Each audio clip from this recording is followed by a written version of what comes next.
Madame Oussipé, assalamu alaikum. Je ne sais pas si le réseau va accepter, mais néanmoins, je vous dis bonsoir partout où vous êtes. Si vous êtes connectés, rassurez-vous que c'est votre Mariam, la présidente de l'ONG Assistance Humanitaire d'Urgence. Donc, partout à travers le monde, si vous nous suivez à l'instant T même, je vous apprends que je suis très bien arrivée à Mamou. Voilà, parce que j'étais en mission à Conakry, hein, mais on dit alhamdoulilah. Ça s'est très bien passé en grosso modo. C'est vrai que je n'ai pas rencontré deux partenaires que je voulais tellement rencontrer. Voilà. Malheureusement, c'est à travers les contacts que j'ai pu perdre sur mon WhatsApp. Donc, je n'ai pas eu la chance de les rencontrer. Nous, notre mission, nous avons langue en Conakry. Mais voilà. Mais Arti, mais avant, il y a un petit contactant, j'ai perdu tout. Non, c'est bon. J'ai perdu tous mes contacts. D'accord? Mais néanmoins, je vous considère. Je vous apprends de toute façon d'abord. Je veux commencer dans ce live de vous informer, de vous parler un peu de l'anniversaire mondial qui pointe à l'horizon. Il s'agit bien sûr du 25 février 2025. Hein. C'est un anniversaire pas comme les autres. Parce que c'est un anniversaire là où on va vous parler de nos différentes réalisations dans les différentes régions, pourquoi pas dans les différentes préfectures. Vous n'êtes pas sans savoir que nous avons pu construire cette maison, cette mosquée. Combien de forages, combien de personnes qui ont eu des soutiens à travers les actions de l'ONG Assistance Humanitaire d'Urgence. Et aujourd'hui, c'est une fierté pour nous d'animer des émissions pour un peu vous montrer comment nous avons créé cette organisation, comment elle a été mise en place, comment nous avons obtenu l'agrément et justement comment nous obtenons les financements pour les choses réalisées, sur les actions réalisées sur le terrain. C'est pas facile, c'est compliqué, hein? Mais on tient bon. Vous savez, en Guinée, pour travailler, c'est pas facile. Mais quand tu as la bénédiction de tes parents et Allah te soutient, tu as la confiance de tes partenaires, tu as moins de stress. Raison pour laquelle on continue le travail. Rien ne va nous arrêter, Inch'Allah. À moins que si ça vient chez le bon Dieu, Allah. Sinon, on prend la vie du bon côté, mes amours. Restez donc tranquilles. On va continuer les actions sur le terrain. Ce qui parle, c'est les actions qui parlent. C'est pas, voilà, c'est pas les blabla. Raison pour laquelle le 25, à votre honneur, si vous souhaitez voir Allah Gikoura Oundala et sa fiancée Kani, c'est ce jour, Inch'Allah. Allah qui va venir nous expliquer comment il a rencontré l'ONG et depuis notre rencontre, qu'est-ce qu'il a pu avoir de nos mains et qu'est-ce qu'il veut avoir pour sa vie future dans les mains de l'ONG Assistance Humanitaire d'Urgence. Je vais revenir en Poulara. Je veux même m'efforcer maintenant à s'exprimer un peu en anglais puisque c'est normal. Je ne connais pas trop, je ne parle même pas l'anglais d'ailleurs. Mais notre responsable de la communication, lui, il a fait l'anglais à l'université. Hein. Donc, il va m'apprendre petit à petit, surtout si j'ai un petit temps au bureau. Il va essayer de m'apprendre l'essentiel. Tout ce que je connais en anglais, c'est parce que c'est fait tard. Il est 18h, il est 20h passé. On peut dire good evening, how are you? Hein? Et enfin... Oh, je parle aussi l'anglais. C'est Adjen qui m'appelle. Assalamu alaikum. Jantou Adjen, mais donc à émission donc la grande maman, la première maman de la soirée, Adjen, assalamu alaikum, donc Adjen. La émission Adjen, quand on a l'air que nous devons là, comment me décosa.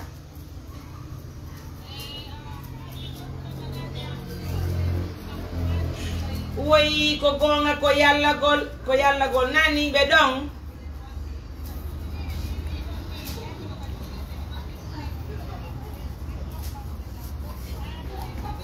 Oui, nene, betorama munyagol.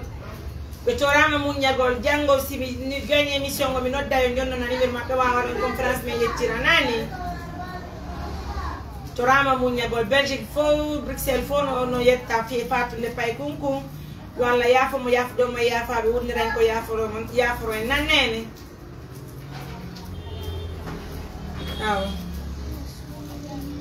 Aw nena. Awa, enjoy again. Voilà, je parle avec la maman de la soirée, de l'événement. Hadja Aïssatou Bruxelles, Neni Hadja. Elle seule, elle a construit comme une mosquée pour l'ONG Assistance Humanitaire d'Urgence. Elle envoie de l'argent, elle prend un montant de 130 millions. Elle dit, Mariam, toi et ton équipe partez faire cette mosquée dans tel village. C'est la confiance qu'elle a, alhamdoulilah. Aujourd'hui, elle est devenue maman de cette organisation, puisque oui, elle parle, elle donne sans compter. Et je pense que c'est l'essentiel, c'est elle qui va payer, c'est pas nous.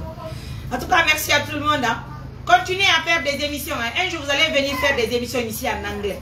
Parce que le jour que je veux comprendre l'anglais, je ne veux pas faire les émissions en français. Je veux faire mes émissions en English. Pas, on dit English, non? Continuez à faire des émissions. Vous allez venir pour parler de manière, vous allez parler de l'English. Vous comprenez English, non? C'est ce qu'on va faire. Attendez seulement. Je vais voyager bientôt. Le jour que j'irai aux États-Unis d'Amérique, là, même à l'aéroport, quand je quitte Conakry, là, je ne veux pas parler si ce n'est pas English. Quand j'arrive à l'aéroport des États-Unis, je parle English.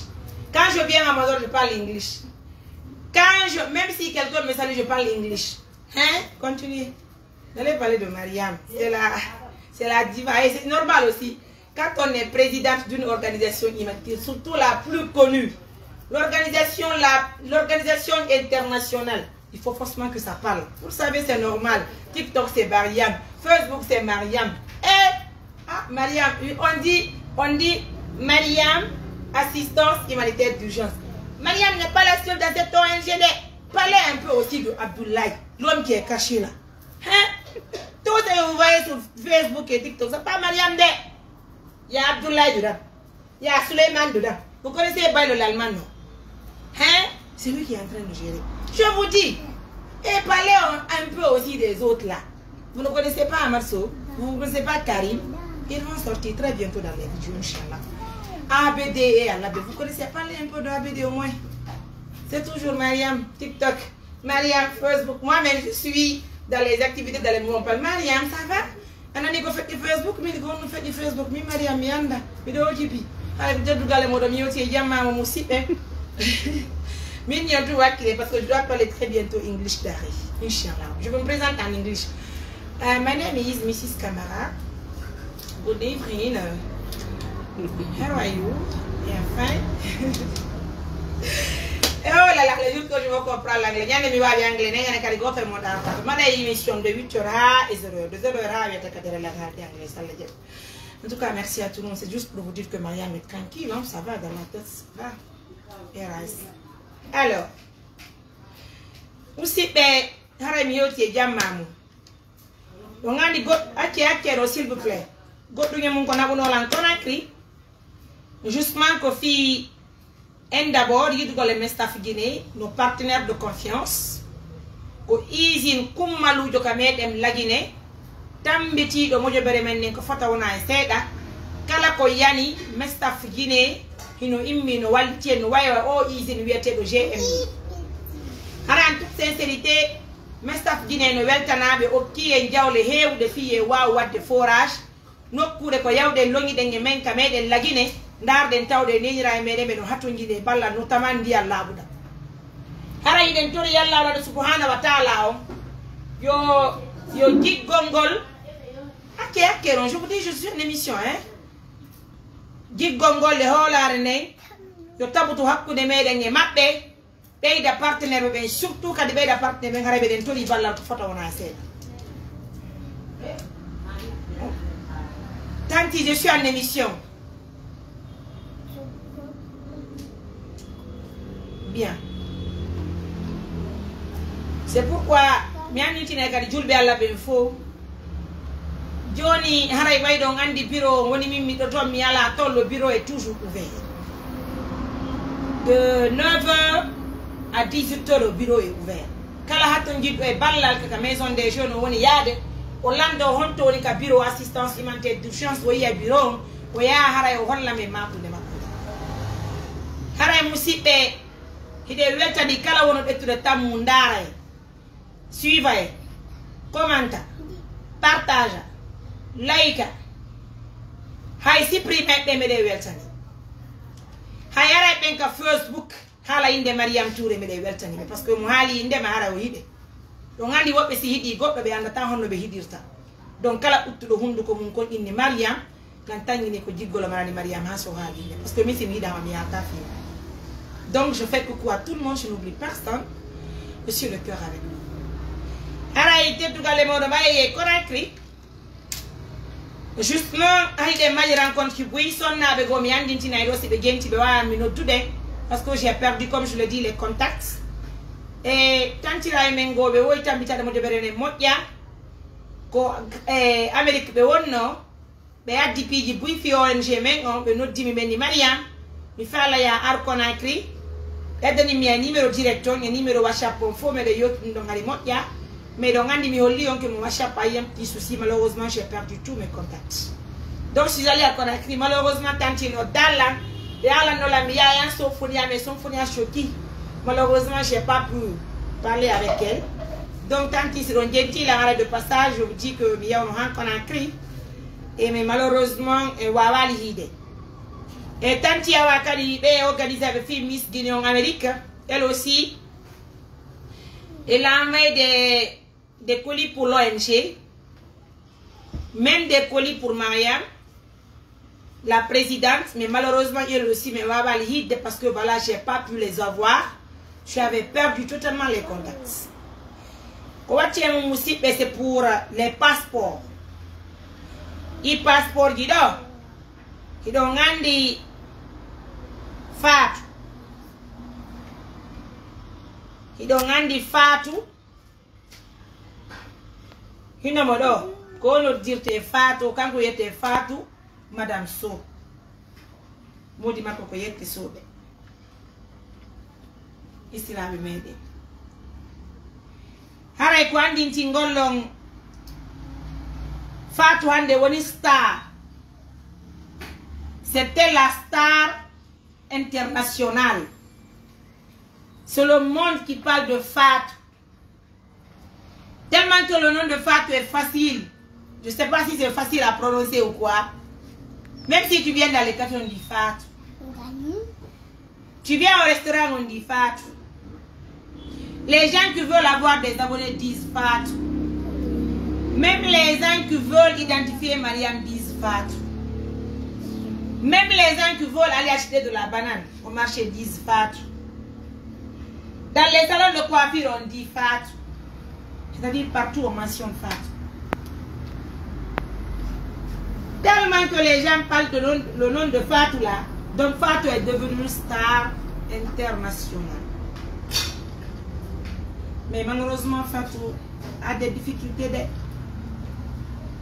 Je prendrai mon temps pour animer une émission spéciale qui va parler de Fatou. Je veux libérer l'antenne. Les uns et les autres qui veulent poser des questions, notamment sur l'histoire de Fatou, je serai là pour répondre à vos questions. Parce que vous savez, si maintenant il y a des frustrés parmi les gens, les frustrés là vont appeler pour poser des questions directes qui sont liées à Fatou. Je serai là pour répondre à toutes les questions qui sont liées à cette histoire. Inch'Allah. Vous savez, il n'y a pas un travail sans conséquence aussi. Hein. Donc le travail que nous sommes en train de mener là, il faut forcément qu'il y ait des hauts et des bas. Il faut que ça parle. Et si ça parle, c'est important pour nous parce qu'on parle de nous. Même nous, nous sommes devenus des stars. Ah oui, c'est normal. Oui, oui, vous savez, en Guinée, dès que les gens veulent avoir des abonnés là, il faut qu'on parle des gens qui sont vraiment importants. C'est pourquoi ils obtiennent des abonnés. Donc, on vous donne la chance d'obtenir. Il n'y a pas de problème. En tout cas, nous, ça va chez nous. Hein. On vit tranquillement, franchement. Ah oui, parce qu'on simplifie la vie. Pendant que vous parlez de nous là, nous-mêmes, nous sommes sur le travail. Ah, c'est ce qui est important. Alors, Fatou. Vous connaissez Fatou Diagne, non? C'est elle qui est là. Vous la voyez un dimanche. Alors, mes amours, pour la petite histoire, je vais revenir à Poulara, elle va entendre ce que je dis. Parce que même elle doit apprendre l'anglais. Au moins, si elle n'a pas une parcelle et une maison là, si elle comprend l'anglais, certainement elle va être enseignante en anglais. En anglais, c'est normal. Oui, oui, c'est un boulot. Hein? Et pour la petite histoire, Fatou qui est là.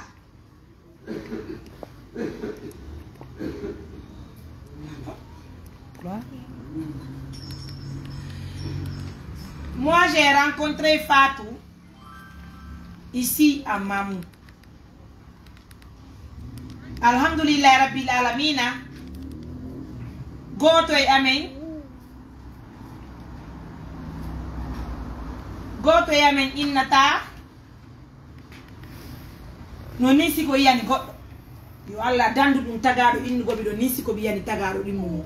Haale taaki. Hay woni nisi no darto. Goddo subay ko yaltina ka hunduko mum.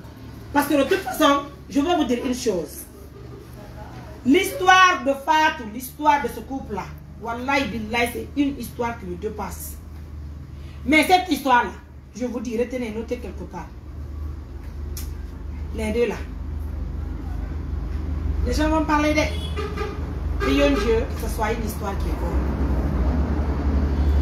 Parce que on ne fait que parler de Fatou et de son mari. Allah on connaît. Bon, mais Allah va te parler qui est maman. Vous voyez les choses? Nous avons comme moi qui est fait un d'année. Qu'on a mis nos wondres de map, notamment moi la présidente, parce que c'est l'ONG qui gère ces dossiers. Mais wallah, moi la présidente, moi je sais ce que je suis en train d'enduire à travers cette histoire. Mais on tient bon. En tout cas, ça va, alhamdulillah. Pour, comme je le disais, j'ai rencontré Fatou à Mamou. Ndenyandari Fatou. Hinoma pi muradu mokiru. Hari ndenyande. Okarambe Fatou jaguno hami badi mo mamu. Mi force mi jabi bom ma ko fet ino yo Allah yafu mo yafu do mo yafa.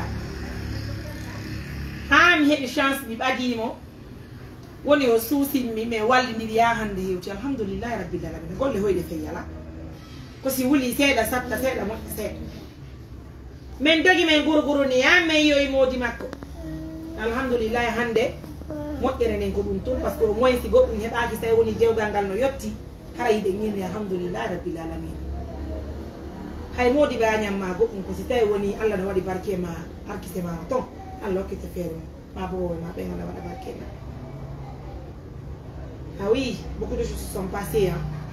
Mais en grosso modo, l'histoire de Fatou, ça parle. Je vous ai dit, Fatou, que je répète, Fatou n'a pas eu d'essentiel dans cette histoire. Mais on dit quand même, alhamdulillah, parce que on a dans un métier. Ko wondo ni ko jodi do. Sa en yore tout centimètre au mes la go wawa. Hadi Fatou atano alhamdulillah ko atu do kan ni ko mo tereno hande sa inni joni Fatou yo yubane mesalal ka bawo masi mo way sa inni yo hombane wudere mo way ko alhamdulillah biete ko ben todi yalla ko yalla hollo be mo hetti diplôme ko ni jamo dere wutane salon o wawa no hore makko parce que de toute façon Allah ko ta goddo bigi di fo a wawa tawal be goddo heba mecce inna okora uttu bernde inna kala wanne mo piji gon ton piji din Allah o kata piji di fo ko ma wada seeda ka seeda kati donc mene me yawana Allah ko Allah walli men kon me woni sabu yo kanko Fatou hebude me yawana dum Allah subhanahu wa ta'ala bay min hari sibennu lan hanki Fatou o heba motor min ne wana go alhamdulillah hande Fatou bi moto je répète aussi jusqu'à présent j'ai pas eu une personne de confiance pour remettre la moto de Fatou fille au du taxi moto.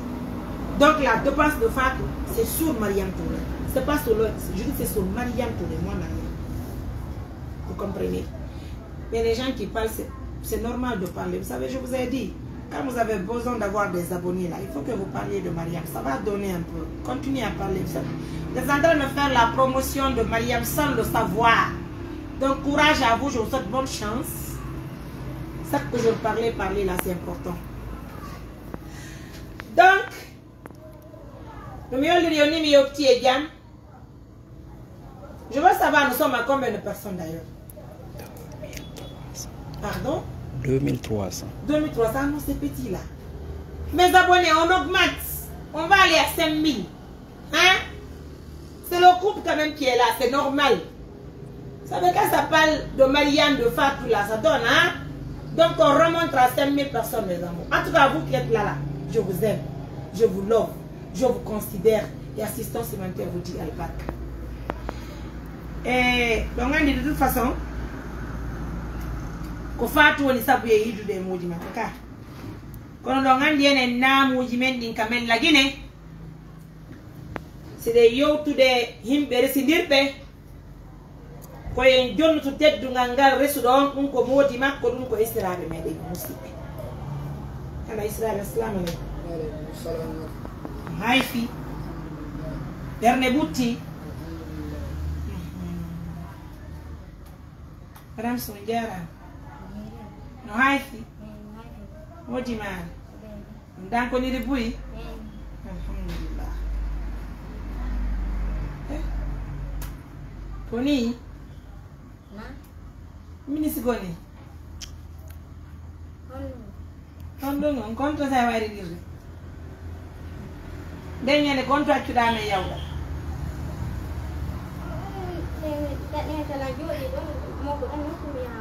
Hari afara tu men jokke.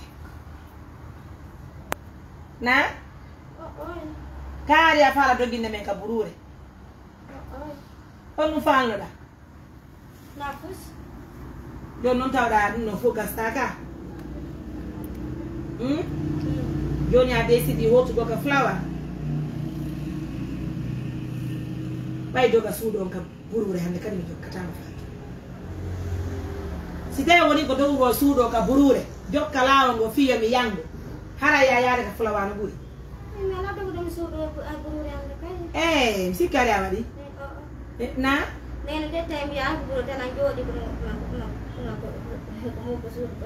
a cara men dogoɗa yawɗa hande kadi mi dogata mi jokka ma Fatou na abobo wonde kadi Fatou anduɗo joggo yak atelier golla an ha jongo ya dogi ndelam mi yangi kiyami boni hande kadi mi yanay ɗum doga suuɗo on hande kadi a doga tumi acce ɗo miya a nande hiɗa famude a suɓotoni goɗɗumi doga suuɗo mi accama to mi ɗaɓɓitatama ɗokku hande kadi ɗay na abobo mi ɗaɓɓitatama hande kadi si a dogi a suuƴi si modi ma ɗaɓɓitanma goto ɗaɓɓitata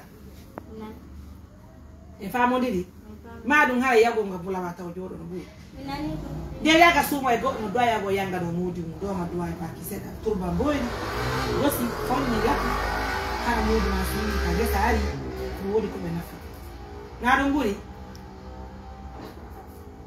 na Kalau bagas de ganyalan anak ke moy tan jokke golle pe kan kala jangude le hara israɓe ko teddugalle moɗon e yawno Konakiri moƴƴingol ɗum ɗo ko ɗum wiyete passeport si tawi woni yaadu yayti arka ka avion ko ɗum ɗo yoɓete ko ɗum ɗo woni kaydiji mum ɗum ɗo noon na yo majju na yo fijir ɗum ko marite ko ñande ɓenni yaadu yani o wo hara wona lagine ga ko ɗum ɗo kam no wutore hara par exemple goɗɗo no neldi o mbuɗ ino waɗi inde mon nde ka banque ɗum ɗo yaranto yeeɓa ɗum ɗo ma yaha jonnaɓe kamɓe ɓe andi no ɓe warrata toon ha ñande wawɗo wo ko kañum ni si tawi kadi o yahay ka duule ɗum ko avion ko ɗum ɗo yarata si goɗɗo ari joni ino gollo hiɗo fokkiti Amérique ma yiɗo fokkiti hajju ma yiɗo fokkiti yago ɓeydugol gandal ɓurani ko passeport ɗo yoɓoto ɗon fiyo ɓe accite won ka avion faltike ko ɗum wiyete passeport haray noon Allah no subhanahu wa taala o newni ɗum heɓo passeport o moƴƴugal ko kañum ni Allah ko amin amin barka Allah oɗo kadi passeport ko passeport ɓeygu mum wonni kanko Fatou ko kañum ni haray ko teddugalle mum ko kañum ni kon tamara ton min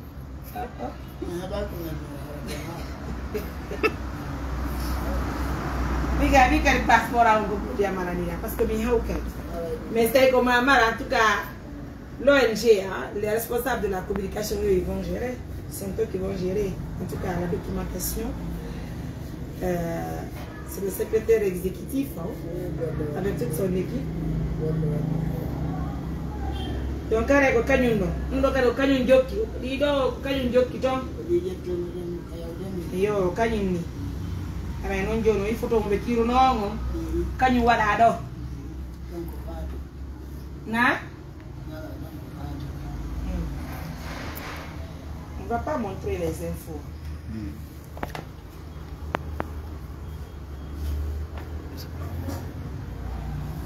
Okan ko ni ayata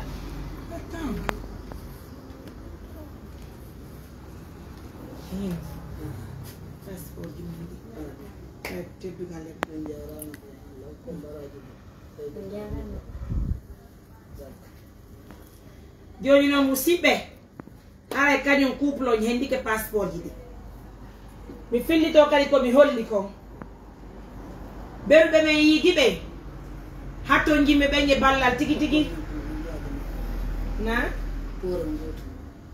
hakko dine attends. Harai musibe ko be do woni men hebanani taw lady ma men hebana parcelle hamben darnana be kala kadi wallu do be wala tamone ko walli be ko musibe hino be do ko be jodi kala hebudo fere walliti be fi lady ara me den hidi me de yammi me de weltudi kala hebudo fere darnan ko be de hidi me de yalli me de weltudi ko woni menen kamo de bere amen on n'oblige personne. Si partenaire de nos dit ni Mariam ko angdo mi fala wallitade men inanti ko sabi ko so toli. Si men yoti di on tigine wotere o jabali, on va pas faire le forcing. Si partenaire yo inni ko fala ko nabugol fatu. Hare ko woni ko mari fere mu. Innugol on don darnana e mo suudu ma sala na motere. Mi Mariam mi mara ko mundu.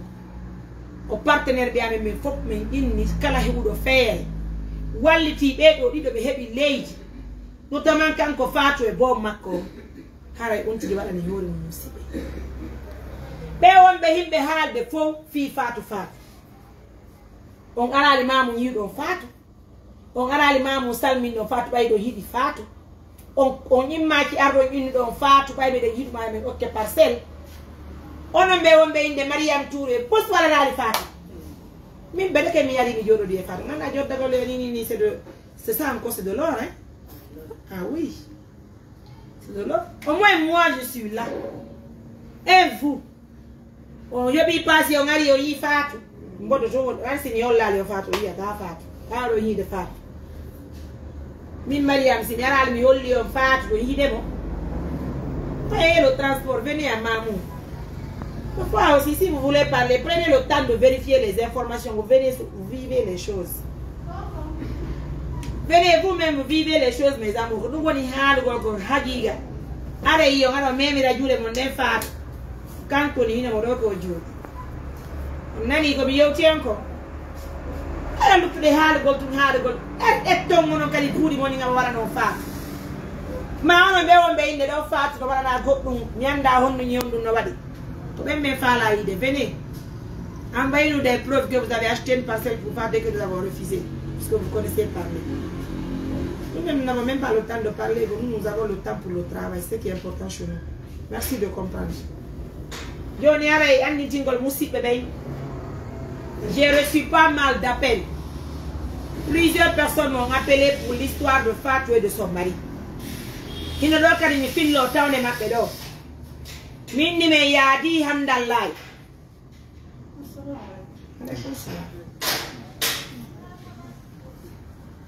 Yo leto. Minni me yadi hamdallah. Hamdallah ko me yadi don ko beta wattino la yinde wonde mabe humpitiki suduno ton hasi ben no dimmi illi wonde suduno ton. Me yey ton dargol sundu ko don kanko fato accibe ngo nangi lawolo yemi acci mo do mi huti parce que de toute façon moi c'est j'ai ma famille hein. Ah oui. Je suis de l'ONG, mais de toute façon, j'ai aussi ma famille. Mes enfants ont besoin de moi. Mais il m'y met un petit mot. Quand je vous dis ma coin, quand je vous dis que mes femmes disent que je suis ici, je vous dis que je suis mais je suis un programme. Je suis alhamdulillah. Kundo ti fano yide. Giggol tabutugol. Yurumede hakkudeji mabbe. Alhamdulillah rabbil alamin. Ko kambe woni jindude, ko kambe woni wadde ko fof kadi ko moƴƴere ka Allah no. Hari nyande gole ko faatu to wonno jindude mamu. Hande himo wondi dey makko himo wondi modi makko himo wondi kanyi makko de. Himo wondi e kono de noddita modi ma. Na? Sim. Oh non.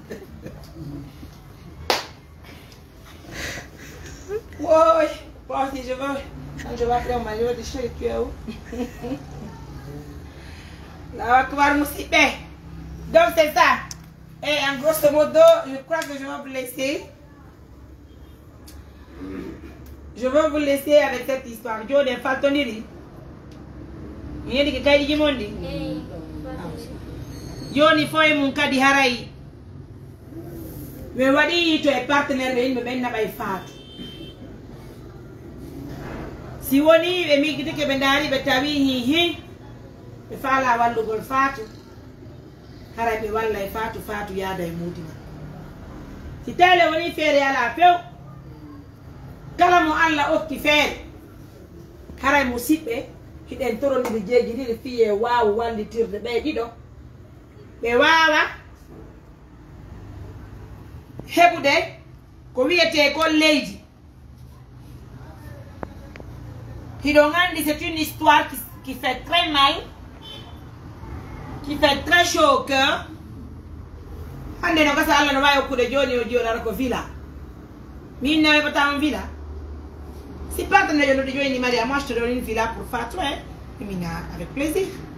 Ma lando lendi jonno wawi yaade inna a modi kunjum lanni son jaade be wawi kude mo jon villa be retta be jonna min ne yebanta ko villa fini fo ko dre yalla fo darta bindi yodi musibe hara menen me wawi wonde sabu fi ko moddi kon sabu fi ko boni ko menen men hiraka min no jam istangini ha donc teddugal e modo be hekki passeport ji mabbe ni jammo jere hara ko takkido musibe no mi holliri ni partenaire jo wonde Amerique maren faatu mondial on be adduno fi lebbi tati suudu dum hari on say bogoro wada kay ka suudu mabbe benni woko mi yoba lebbi tati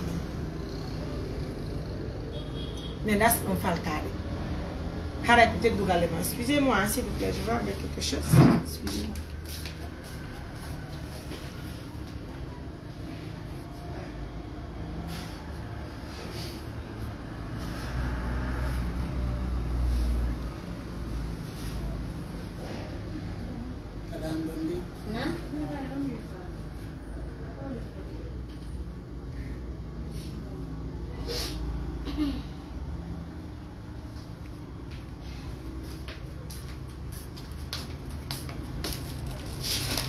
Ko teddugal le modo musibe ko watti e mudum kadi o gasa ngandi tiidi cionki ka i cionki do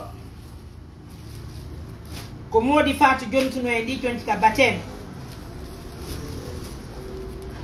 hara mi humpodiri e partenaire du adduno do budde me sodi dum do tanti Mariam kambe darnano en jami yon saba be da ko di Amerique ko kambe attuno dum do ko jabba en jabbi dum do Israel mede haray fono nder do ko habbori non ko non mi hendur ko non mi mariri haray système tanti Mariam nodditi layni Mariam yettu dum do fanti joni tan ay Israel mede mudi faatu partenaire be holli men ko dum me wata wadde are ko tentugal ti be fu dina be onon gelluno men dum ka partenaire nge woni joni tan base mongo dum ko jabbana do Allah to donc kare musibe ko teddugal le modon hara be de welti mon e jonnon bay nibbi haray lan tangini hanka ko pellet e weltondirani muradu moƴƴuru haray ko men yinni on kon kanko faatu si o wonay mamum do o change comportement o wona e debbo deeƴuɗo o wona e debbo mo min tan haala ka kawta o wona e debbo neyiɗo toon tawata vraiment si mi yalti mi yeehi golle mi atata mi tawa probléme mi wawata stress o woni ko few min Mariama mi wawata ko ɗum woni nder ton si tawi woni a wona e mamum ɗo min e konti am min Mariama min nade konti goɗɗo ɗo a wona e debbo deeƴuɗo ko ɗum woni debbo deeƴuɗo ko debbo si wi ka golle mo ka suudu mo ka golle lilla ko waɗa ɗum mo waali mo fowti ni wonki makko si modi ma henni mimi e inna awa kono kam battu ay modi ma waaji ma ko immo doga ka burure jokkatama ka burure ñande ko téléphone noddugo min ye ta yaruɗa to nanguɗa ngola amodir ɗon ka enen tawi men yottoyino ka ko yahi noon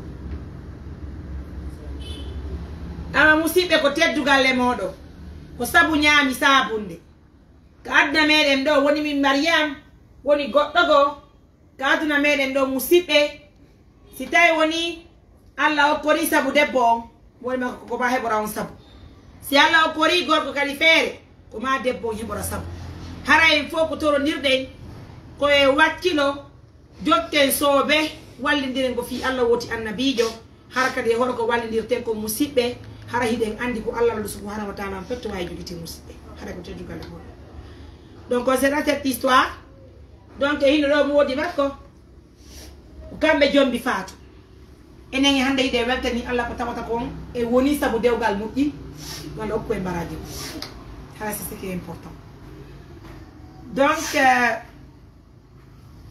moodi kañum faatu hiɓe yaade ɓe daara kala ko ɓe inni men ko ɗo ɓe woni wonde partenaire ɓen ko waɗi kon ko ɗum mi woni wadde musidɓe joddi lebbi kadi ko waɗi kon ɓe yaami waɗa versement on joddi lebbi kadi ko waɗi kon musidɓe ɗo e ɗum si Allah hokkiɓe feere tawi partenaire ɓe holliɓe ɓe hokkiɓe parcelle ɓe waɗayɓe kadi hito haray ko teddugal e moɗon meɗen welti meɗen jarni on mouradu moƴƴuru meɗen salmini on surtout no kala ka wonti ɗon ara ɓeɗen inni on assalamu aleykum meɗen salmini on e hoore teddugo haray noon en ala kokude ɗe on va réceptionner aussi l'autre partie on va faire enchaîner rapidement haray joni ko ɗum sista bien ici on va terminer on va faire ça rapidement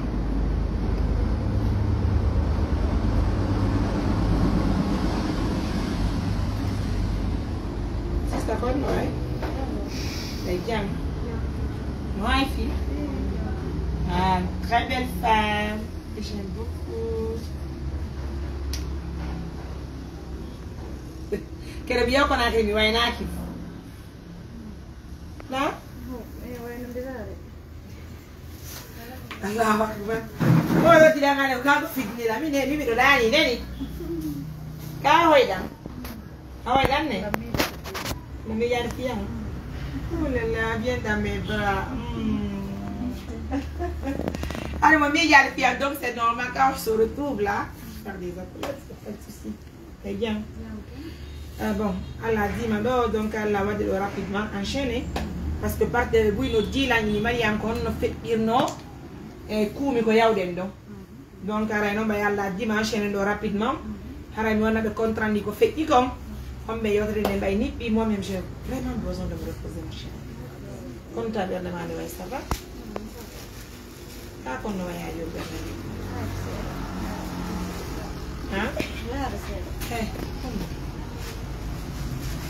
ça va tranquille aussi bien on dit Timo, c'est elle qui était venue la fois dernière ici, qui a son enfant aux États-Unis d'Amérique. Alors musibe menen de meden ni alhamdulillah rabbil alamin ka den nyande ko yawde fekk me janka ka ko ni yo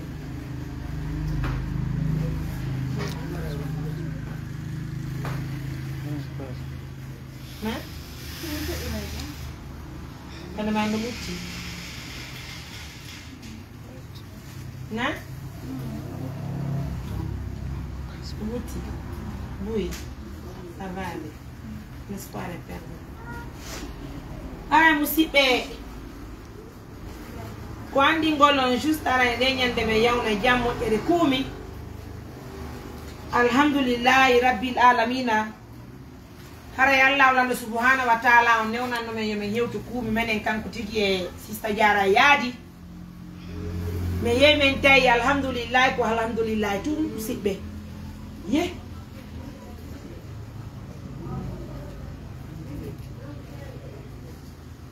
me ye musibbe disons maintenant était douga parce qu'il faut qu'on soit clair yaw golla men kadi me yemen tay moko baabe kadi be Allah wadi barke moy imam o seni no tay Allah diben non kadi o tawde ka yewten ko Allah addibe musibbe haray mi holli ko addimi kuumi parce que c'est la première fois nangena mi yaade ka hodo don tigi tigi me ye mi présenter mabbe mi holli be mini ko mi exactement wonno ko jatti kanyum sista Diarra haray non de ko addi men ko jawana tana ko humputa gol tun haray piji fekki gaade me yowti alhamdulillah rabbil alamin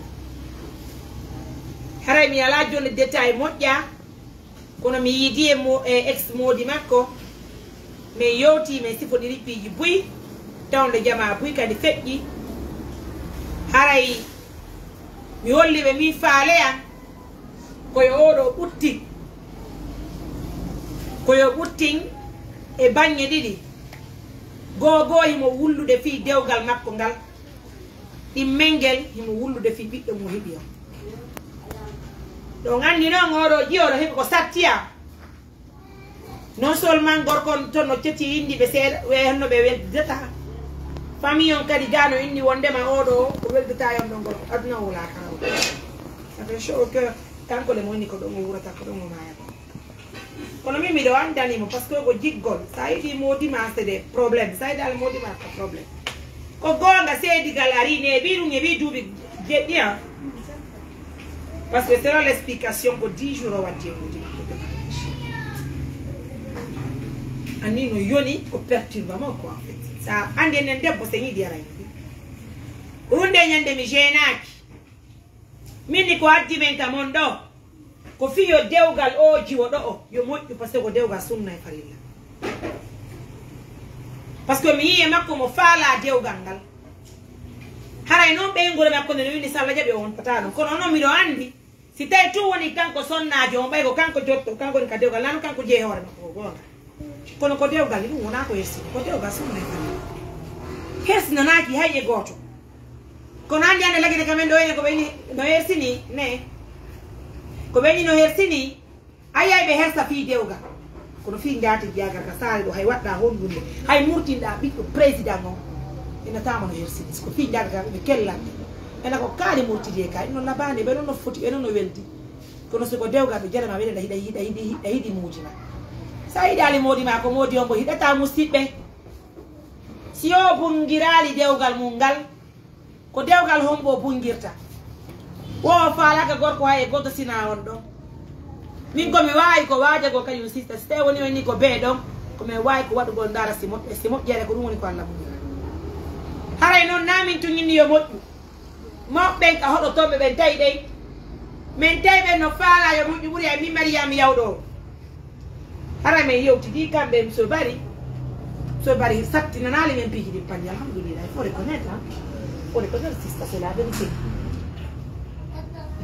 so bari holli piiji buy ko waddi ɓe ngala artude e hoore mum kono haray siki reste clair min so bari ɓe mi hiɓen ɗon ay si tawi woni ko bonɓe min tigi ti yon min ta ko bomɓe par ce que sa yeyi ka goɗɗo o jaɓɓike ma o jentike ma o yowtima piiji gono ton on yowtima o diwa mako baba yotta hende ko ceddugal go kamɓe par ce que ɓe wano hende ɓe resifatala ah oui c'est la vérité kono min yewti ceddugal no joɓɓi tigi tigi on tawi murandu no labama on mais yowti ɗo ngamo ɓe amin tubani men tuuɓi ɓay ko meɗen gasata tuubude andi wo debbo ko fattuɓi yalal nene ma e bemma ko mari wo ko mari ko ma wonda e gorko resowo ma lan famani noon kadi nene gotoɓe ɓe oɗo ɓe bandira maɓɓe miɗo faami ɓe si ɓe yii miñam maɓɓe no lettade fi gorko no sonjade satta e maɓɓe kono jiggol ko jiggol tuma chéri ko jiggol petto wayi sina non dewgal mimi accompagne namo kono ko dewgal sunna e farilla musidɓe tono ɗen Allah yo Allah moƴƴi muranno par ce que ko dewgal ni ko baba ɓiɗɗo makko si seedi galaaɗi yayiya mais yalla kan no dagui ni so tawi woni allah no muuyi vraiment yo moƴƴinti ɓe moƴƴinti en tout cas moi c'est mon souhait par ce que essentiel on oɗo no anda hande si o moƴƴintini ngal ɗon dewgal haray ɓerde makko no woni sula haray ɓerde makko no welti ɓe ɗum toroɗen allah allah taw moƴƴere makko no nder c'était haray mi yoɗi ɗo fi ɗum ɗo ga men haldi joni so bari ndaarayno jeeyi lapiji ɗi fi dartugo fi dewgal ɓe yetti alhamdulillah ɓe wayno ndino kam moƴƴiri komi wati ko watti e mum musidɓe fi ɓiɗɗo makko so bari holli wondema bobon hino mari ay passeport américain ɓe holli bobon kadi lettaki ton bobon no dankora fi allah woti annabijo ɓawto ɗum ɗon fof min nim so bari joni onon ñi sonnajo onon ñi o nene bobon no kamɓe tigi ɓeɗo kamɓe tigi no falani jongude o ɗo gas on fani na goɗɗo suuɓi kamɓe tigi suuɓay kamɓe tigi holli kam ina mo ɗon haray kadi ɓawto ɗum ɗon ɓe holli hon ɗum siɓɓe ɓe inni bobon no e jogue mini kono a oɗo holli wondema wala yoddude e bobon ko ɓe yotta kon ɗuuɗa ɓe ala humpunide ko bom makko monsieur bari holli wondema bobon si ye l'école lendi warti wo e vendredi mini joni ko watton ketteɓe humpodira kamɓe monsieur bari ay yumma mabɓe no newni yo bobon artu o arta lagidi ɓeni wo kamɓe siko ɗum ɗon ɓuuri kamɓe kadi ɓe wawi artude bobon wo kamɓe bobon ko woni yoɓe dankoto par ce que ɓiɗɗo maɓɓe woni amérique ton woni lagine ga kala ko bobo wontiri monsieur bari ini wo dankoto bobon ɗum woni koɓe holli men koɓe yeyto ɓe huway ɗum ɗon mi anda ɓe huɓata mi anda koɓe ɗum ɗon woni koɓe fillodiri komin yeyto joni noon ara e faale men ɓayno ko sam so bari yeyo émission ko ɗum mi wiɓe minin so bari ɓiɗɗo mon on no weeli hanno weeli kono ko ɗo woni ko heeɓi o ɓiɗɗo on ɓiɗɗo ɗon hay temedere dankimo ha honɗum nde waɗi ñande goro raɓɓitenene makko jaara kono ɗo yewtude ɗon haray oɗo nene bobo kam ɓerde makko mi woɗɗike par ce que ɓiɗɗo ko ɓiɗɗo tun ne ɓiɗɗo ko ɓiɗɗo tun ɓiɗɗo enene ko allah tun andi ɗum ɗo musidɓe haray joni ɗo ko andintingol musidɓe wonɓe suivude ɓen ɓe fof si tawi woni joni monsieur bari tammoɓe ñeyi en jonnuɓe si tawi woni ɓe waɗi on tan ɓe respecti tan o si tawi woni ɓe humponirde ono humpodirde ɓiɓɓe maɓɓe on mbaali so ala humpodirde ɓen arta emo kadi ɓen andi non ko fewndi haray hewte e laamu ngun par ce que de toute façon laamu ngun halsaɓe ɓen ɗum ɗon ka CNT hannaɓe ka ministére des affaires étrangères woni ko ɓen humpodiri fimu musidɓe haray fayntinɓe heeɗi men konngolngol men andina ɓe si tawi woni ɓe yi hoolare e fee ko ɓe yeyi toon si hoolare ton ama si hoolare ton hara ɓe waɗa ɓe hito ɓe andina men ko ɗumen dowa waɗde procédure fi haray laamu ngu ɓiso hakkudeji maɓɓe kono ɓenen komin faalete ɓe ko dewgal ni hay so tawi woni seedi dama kono haray kadi inchallah dewgal no wawi moƴƴude parce que ko paykunta elle a ses 27 ans elle a besoin de se remarier elle a besoin de gagner confiance elle a besoin de vivre avec l'homme qu'elle aime wi golle amen e wela fi mi seedi e ɓeɗo mi yartidi o kaɗo kadi le ron kadi ça dit j'ai le temps je sais même pas comment vous expliquer tout ça hana joni chéri ɓerde ma ne ɓuttiɗo kare ko ɗum woni faale ma ni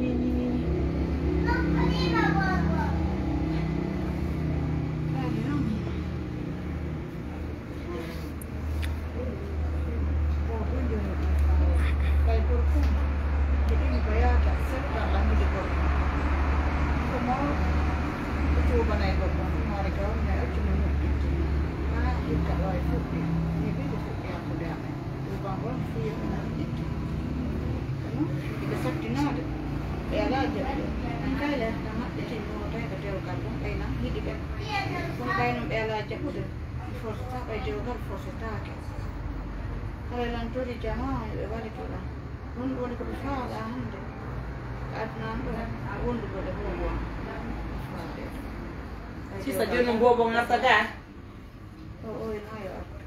kono no c'est-à-dire mi fama gara kono wondirta har ko yawa Amerique sista mi ndan no bay bo ma nyanda sa ko bo ma invita ma Ay nang ko kung ko wi mo intin na niya mo ang sa lahat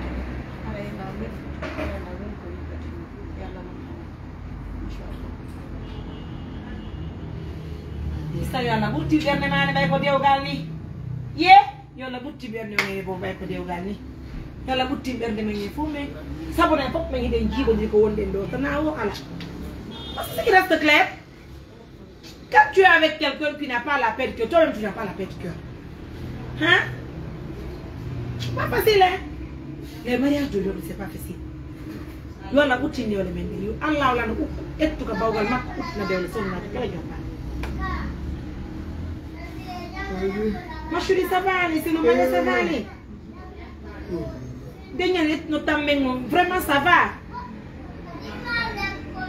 Kala wondo sibu do émission musibe. Haray wobbe gono to nyinna Mariam ko nunga, il faut comprendre. Andi goddo so ala ka tere mo wata ko do fewndi la giga. Mbodo ko fuy haray wi ndara tinde. Ina do nene bobo wo mo ide a jonde o gangal jonno atan fani ma déjà ni a wonta ta le teti fingal don ka di dewa sister o ni nan lan fingal de ni tara ko ni ko ko wata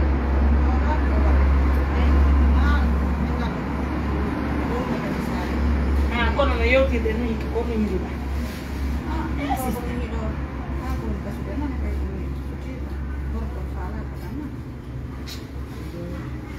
sister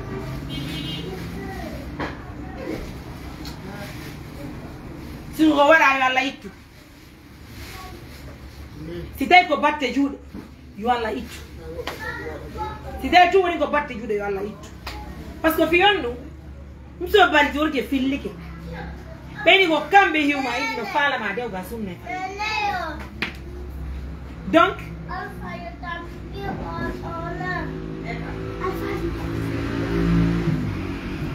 vous comprenez? Donc musibe kiden tangini yanta ko pellets ko goddo wadi wala ittu ko Allah way jogiti kono si akki seji e lannali be wonti day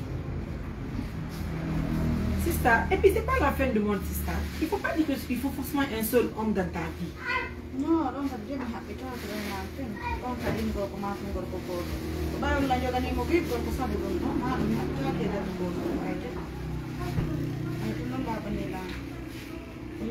consiste à la banale parce que yo c'est le respect, la considération et puis il nous a dit qu'il nous revient. Hey, ben là que donc on islam on dit fils certes gangal ko islam aussi mo ma to tam no fo be han ni islam on dit ko to wali no mo anyi la be bay ko jom bata mo anyi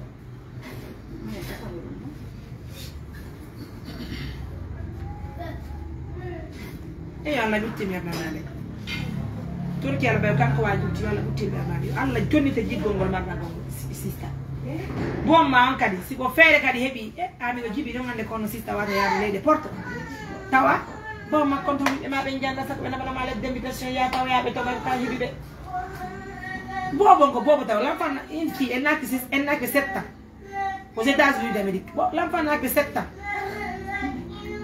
Vous voyez?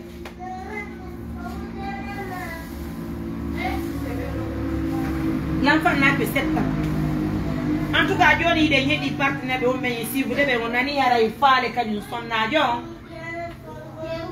Ah, donc au bobo la émission maudit. Donc à la musique de l'économie, on l'ironie.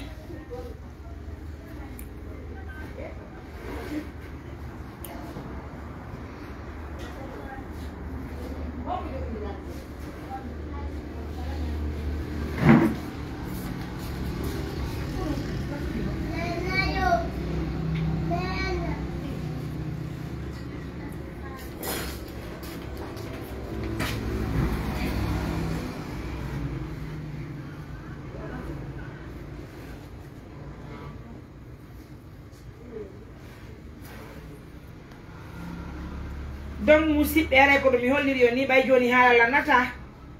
je veux vous laisser.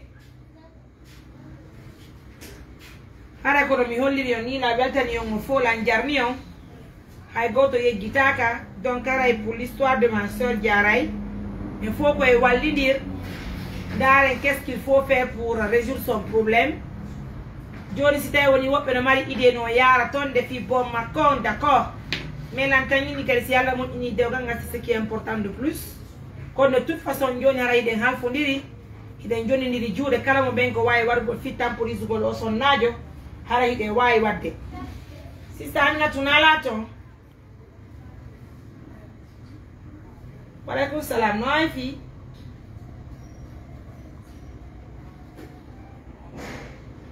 No mi yalta me ko bin tuwon nande.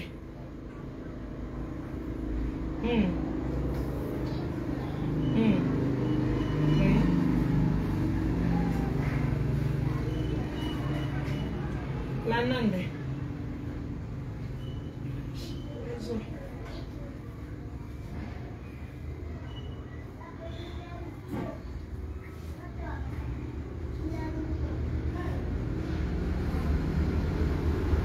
En tout cas, on partenaire on parle de la note de gol ben woni tala ngara en pigi di fion ritorne ma kono wate wadde. Donc on foi don tora balla fi mudu noddol lan fatto dire ngandi non lan ko fewndi ko ngande quelles sont les procédures qu'il faut faire. Haray ko en goto donc haray musibe si on si vous de faire ça je vais vous laisser parce que plusieurs personnes veulent appeler mais pas dans l'émission inchallah. Haray ko no woni di joni sista. On va donner le temps au temps. Néanmoins Dango kadi je vais appeler M. Bari hande minute non ka village mi yoddi ala gienton wala ko nata e mun ko ni rakati min buta yowtugo sana no joni hewten doabe yewtede be mena qu'est-ce qu'il faut faire fiare vraiment ya una contact avec le bon ma voilà c'est ce qui est important nani d'accord donc mesdames et messieurs comme vous le constatez merci à tous pour la confiance l'attention que vous accordez à tout moment. Je vais vous laisser la fatiguer les générales. Prenez bien soin de vous si vous voulez avoir des commentaires ou bien des choses à nous dire. Appelez-moi sur mon numéro WhatsApp le 629 88 43 94. Prenez bien soin de vous. Au revoir.